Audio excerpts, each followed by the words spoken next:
Trélissac l'avait emporté difficilement lors de la phase aller 25-19. C'est un peu le même match qui s'est reproduit hier. Cette fois, la victoire a souri à Bergerac, 19-15, avec un seul essai marqué par l'USB au terme d'un travail de percussion méthodique et déterminé. Dans les matchs comme ça, vous savez, ça réveille un peu le peuple puisque c'était un derby. Donc nous, on a joué avec le cœur et c'est passé aujourd'hui. Au début, c'était très dur parce qu'ils avaient envoyé le feu un peu. Ils étaient violents dans le contact, dans le plaquage, dans le déblayage, mais j'avais un peu peur.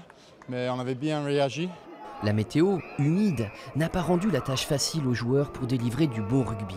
Longtemps, les deux équipes se sont neutralisées au fil des fautes et des pénalités transformées par les deux buteurs, Geoffrey Talley et Clément Lozeille. On savait avant le match, vu les conditions, que ça allait être un match serré, deux équipes qui ont à peu près le même niveau sur ce qu'on voit sur les deux matchs. Donc bon, il n'y a pas grand chose à dire sur le match, on ne méritait pas forcément de le gagner à mon sens. On doit être à 20, 22 fautes sur le match, c'est un peu énorme. D'habitude on fait entre 10 et 12, mais là on a fait beaucoup trop de fautes aussi pour gagner.